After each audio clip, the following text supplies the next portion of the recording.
Sweeney. Biggest misconception about me is that I am a dumb blonde with big tits. Naturally a brunette. Sydney Sweeney went too far. Sydney Sweeney and Euphoria have officially reached the point where they're just like, bear it all, baby. The latest viral moment came after behind-the-scenes footage and images surfaced showing Sweeney wrapped in a live python during a bizarre new sequence for the upcoming season. Within hours, social media exploded with the usual mix of thirst, outrage, and people questioning whether Euphoria still counts as a serious drama or if it has fully evolved into aesthetic chaos designed purely for clips on TikTok. What's funny is that HBO clearly understands the assignment. Every season pushes things further because the network knows audiences mainly show up for shocking Sydney Sweeney scenes and internet discourse afterwards. Zendaya may be the prestige face of the show, but Sweeney has become its actual viral engine. The reaction online says everything. Nobody was discussing the story, themes, or emotional arcs. The entire conversation immediately became, what insane thing have they got Sydney Sweeney doing now? Critics have spent years accusing Euphoria of replacing storytelling with visual excess, yet every ridiculous controversy somehow boosts its popularity again. That's because the series functions less like traditional television and more like a weekly social media event. Sweeney herself continues defending the explicit nature of the series, insisting Cassie's breakdowns reflect emotional instability rather than meaningless provocation.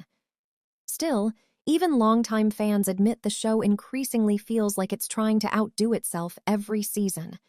The Python scene instantly drew comparisons to Britney Spears' legendary snake performance at the 2001 VMAs, except Euphoria's version feels far messier and deliberately uncomfortable. At this point, HBO probably doesn't care whether people love or hate the scene. The internet is talking about Euphoria again, Sydney Sweeney is trending again, and the machine keeps moving exactly as planned.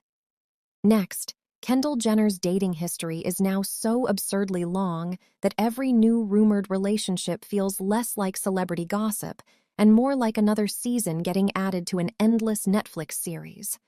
The latest name linked to the model is Jacob Elordi, after the pair were reportedly spotted together on a Hawaiian beach, immediately sending social media into full detective mode.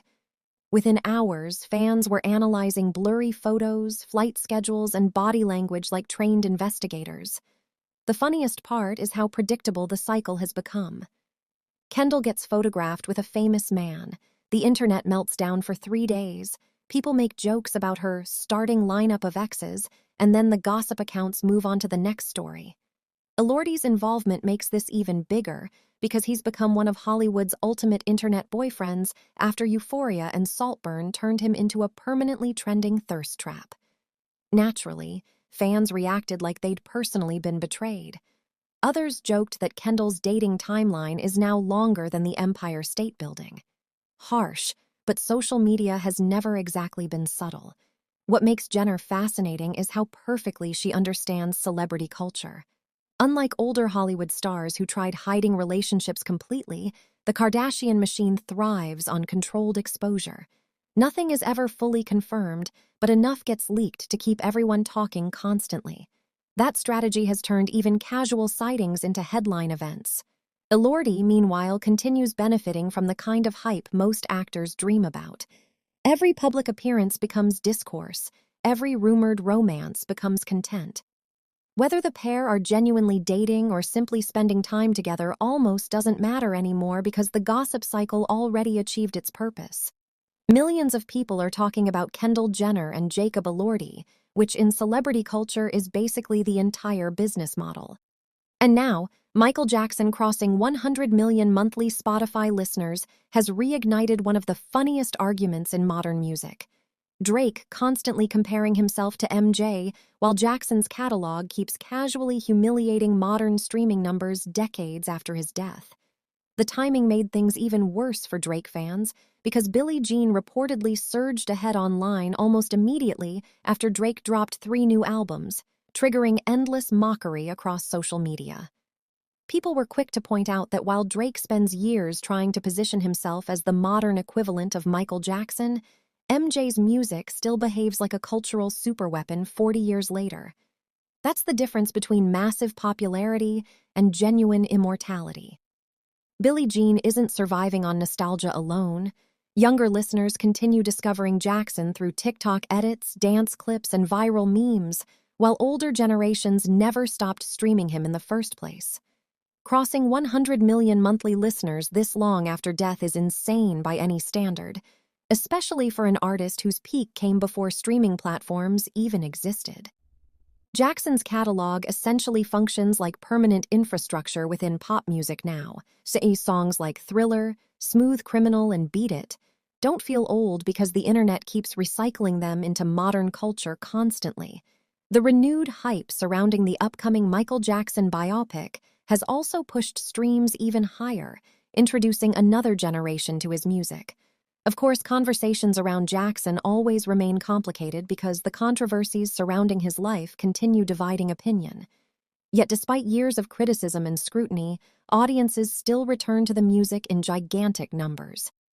That reality clearly irritates some people online, but the statistics speak for themselves. Drake might dominate the streaming era, but Michael Jackson's catalog continues operating on an entirely different level. When a song from 1983 can still overshadow current chart releases overnight, the comparison starts looking very one-sided.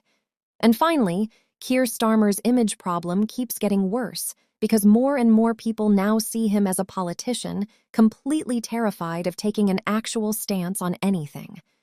The latest losses regarding council seats are due to immigration policies, with backlash coming from both the left and the right simultaneously. Critics argue Starmer has spent years trying to sound tough on immigration without showing any genuine conviction, resulting in policies that please almost nobody. On one side, Labor supporters accuse him of shamelessly copying conservative rhetoric to chase swing voters.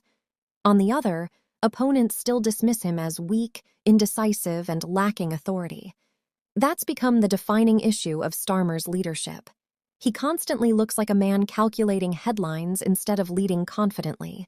The frustration has grown even among voters desperate for a post-Tory government.